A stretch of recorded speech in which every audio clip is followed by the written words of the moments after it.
Hello everyone, welcome to all of you. In this lecture, we will discuss about more properties of determinant. So कल हमने पढ़ा था कि अगर मेरा डिटर्मिनेंट ऑफ लीनियर फंक्शन में है तो हम उसको स्प्लिट कर सकते हैं, जैसे कि n-1 रो तो दोनों मैट्रिक्स के सेम रहे ए और बी की, बट जो rth पोजीशन पे एक रो होगी कोई सी भी, उसमें क्या हो u plus k v time हो, तो determinant of c equal to determinant of a plus k times determinant b होता है।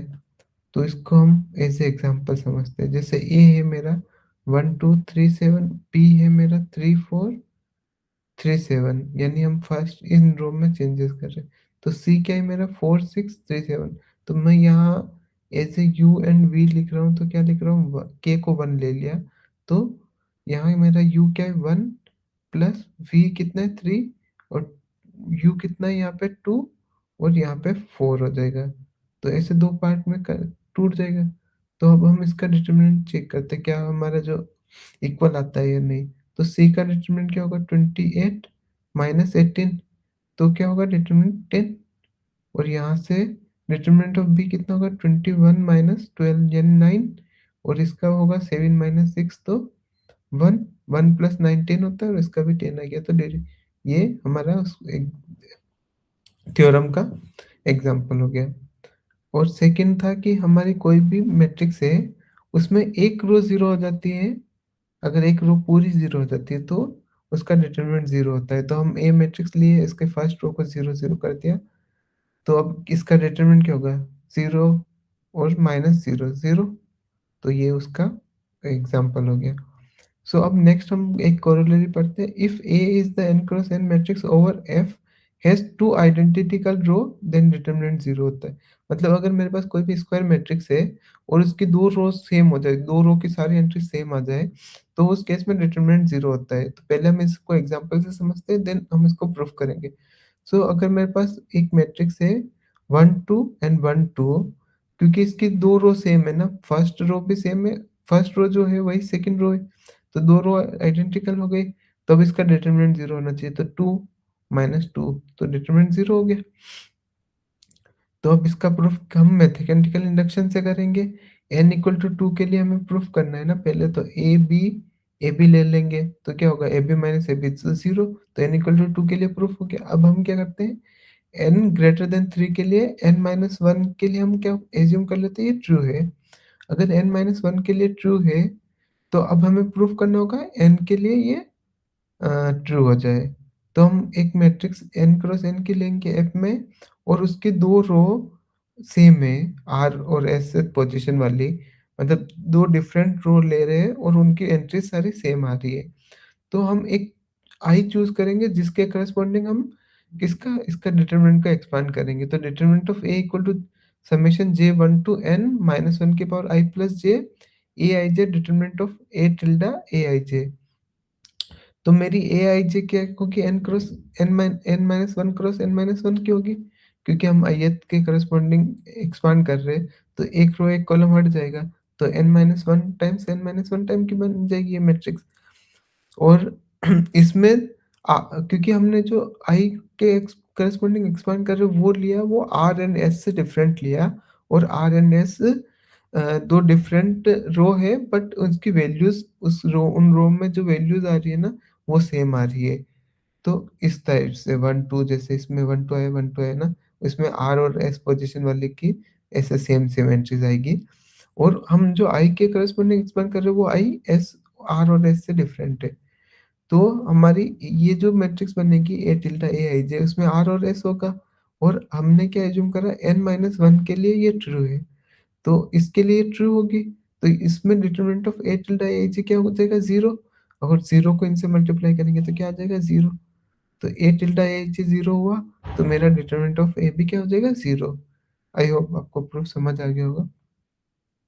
अब नेक्स्ट हम पढ़ते हैं एक theorem, let A n cross n matrix and b is obtained by interchanging any two row, then determinant of b equal to minus times of determinant a। अगर मेरे पास a और b कोई n क्रॉस n की matrix है, और a जो matrix है उस दो रो को आपस में चेंज कर देते हैं, मतलब a11 को A2 से मतलब A1 को मैं A2 से रिप्लेस कर रहा हूँ रो को, और A2 रो को A1 से। तो जो मेरा डिटरमिनेंट होता है बी का, वो माइनस टाइम्स ऑफ डिटरमिनेंट ए हो जाएगा। तो सबसे पहले इसको एक एग्जांपल से समझते हैं।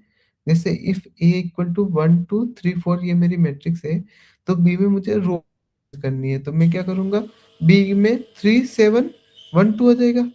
रो इंटरचेंज कर दी मैंने इसमें। तो अब हमारा आप डिटरमिनेंट देखते हैं, डिटरमिनेंट ऑफ ए क्या होगा, 7 माइनस 6 1, और डिटरमिनेंट बी क्या होगा, 6 माइनस 7 यानी -1। तो डिटरमिनेंट ऑफ बी क्या हो गया, माइनस टाइम्स ऑफ डिटरमिनेंट ए हो गया ना, इसका 1 था और इसका -1 है। तो अब हम इसको प्रूफ करते हैं। अगर मैं कोई मैट्रिक्स ए ले रहा हूँ, उसमें जो रोज है वो A1 A2 up to AN तक है, और AR और AS को लिख रहे हैं क्योंकि ये जो रो है हम इनको एक्सचेंज करेंगे, इंटरचेंज करेंगे बी में। तो बी जो मैट्रिक्स बनाई वो क्या होगी, A1 AS और AR अप टू AN, ये मैंने चेंज कर दी इन दोनों को। अब हम एक थ्योरम पढ़े थे ना कल, लीनियर फंक्शन वाली, डिटरमिनेंट ऑफ n रो तो फिक्स हो, और एक कोई सी n-1 रो तो फिक्स हो, और एक कोई सी रो हो जिसमें k u प्लस k भी करा, तो डिटरमिनेंट क्या हो जाता है, स्प्लिट हो जाता है। तो यहाँ पे भी हम इसी का यूज़ करेंगे।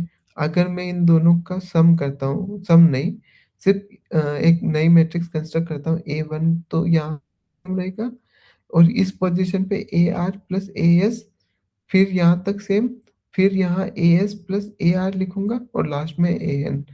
तो हमारे यहाँ पे AR प्लस AS करूँगा, तो इस टाइप से लिख रहा हूँ मैं, रिप्लेस करके A1 up to AR plus AS लिखूँगा, AR प्लस AS और AN। क्योंकि ये दोनों रो, ये वाली रो और ये वाली रो सेम हो गई ना, ARS प्लस AS और ARS प्लस AS। अगर दो रो मेरी सेम हो जाती है तो मैट्रिक्स का डिटरमिनेंट 0 हो जाता है। तो उसी का यूज़ करके ये लिख दिए। अब हम जो लिनियरिटी वाली कंडीशन पढ़े थे ना, ये वाली A1 up to A U kv, तो determinant of A1 AR minus 1 U AR plus 1 AN plus k times determinant A1 AR minus 1 V, ये आ जाएगी। तो इसका यूज़ हम करते हैं। इस रो को एज ए के प्लस यू प्लस के भी जैसे ट्रीट करेंगे, और बाकी सबको एज ए फिक्स कंसिडर करते हैं। तो 0 equal to determinant of A1 up to AR हो गया ये, और ये एज इट इज लिख दिया बाकी सब, और यहाँ पे AS। तो मैंने स्प्लिट कर दिया। अब क्योंकि यहाँ पे स्प्लिट करने के बाद, अब मैं क्या कर रहा हूँ, इसमें इस वाले को स्प्लिट करूंगा और इसमें इस वाले को स्प्लिट कर दूंगा। तो मेरा क्या बनेगा अब नेक्स्ट, 0 इक्वल टू, क्योंकि 0 तो चलते आ रहे हैं ना, determinant of A1 AR AS AN plus determinant of A1 AR AR AN, और plus determinant of A1 AS AS AN हो जाएगा। ये रोज चल रही है ना, एज ए रो पूरी होगी n क्रॉस n की। ऐसे n रोज है और n कॉलम होंगे इसमें। मैं सिर्फ A1 इन शॉर्ट डिफाइन करूँ, plus determinant of A1 AS AR और AN। तो अब यहाँ पे देखो कि ARth रो जो है, ये रो है, वो इस रो के इक्वल है। तो अभी हम पढ़े कि थे कि अगर दो रो मेरी सेम हो जाती है तो इसका डिटरमिनेंट 0 हो जाता है। तो इसका डिटरमिनेंट 0 हो जाएगा, सेम इसका भी हो जाएगा। फिर मेरे पास क्या बचे, 0 equal to determinant of this plus determinant of this, और ये क्या रहे, मेरी मैट्रिक्स ए है, और ये मेरी मैट्रिक्स बी हो जाएगी, क्योंकि हम रो को चेंज कर रहे हैं ना इसमें। तो मेरा बाकी सारे ये दोनों तो जीरो हो गए। तो 0 equal to determinant of A plus zero plus determinant of B. तो ये डिटरमिनेंट, अब मेरा डिटरमिनेंट इस वाले को इधर ले जाऊंगा तो क्या हो जाएगा, determinant B equal to minus times of determinant A. अब मेरे नेक्स्ट थ्योरम में, let A is n cross n matrix over F and B be matrix obtained by adding a multiple of one row of A to another row of A, then determinant of B equal to determinant of A होता है। यानी इसमें क्या करना है हमें, अगर matrix A है कोई, उसमें B में क्या, B जो नई मैट्रिक्स बना रहे A की हेल्प से, उसमें क्या करना है हमें, कुछ ऐड कर देंगे, जैसे कि एक दूसरी रो को ऐड करेंगे स्केलर टाइम करके। जैसे कि अगर मेरी ये ए है 1 2 3 4, तो मैं बी में क्या कर रहा हूँ, 1 2 को तो एज इट इज रख रहा हूँ, बट जो सेकंड रो है उसमें क्या, फर्स्ट रो को इस रो को इसमें ऐड कर दे रहा हूँ, तो ये ऐड करेंगे तो क्या होगा 4, यहाँ 6 आ जाएगा। मैं के जो के ले रहा हूँ ना इसके साथ प्रोडक्ट करने के लिए, वो के इक्वल टू 1 ले लिया। आप अगर के ले लोगे तो ये चेंज आ जाएगी। तो अब देखते हैं डिटरमिनेंट सेम होता है या नहीं। तो यहाँ क्या होगा 4 माइनस 6, तो -2, और ये होगा 6 माइनस 8, तो -2, यहाँ पे -2 आ रहा है, यहाँ पे -2 आ रहा है, तो डिटरमिनेंट सेम हुआ। इसका प्रूफ हम नेक्स्ट वीडियो में पढ़ेंगे, और आप ट्राई करना खुद से, अगर हो जाए तो अच्छी बात है, नहीं तो हम नेक्स्ट वीडियो में डिस्कस करेंगे। इस लेक्चर में इतना ही। Thank you so much. I hope आपको वीडियो पसंद आया होगा, और अगर कोई क्यूरीज हो तो आप कमेंट कर देना। Again thank you so much.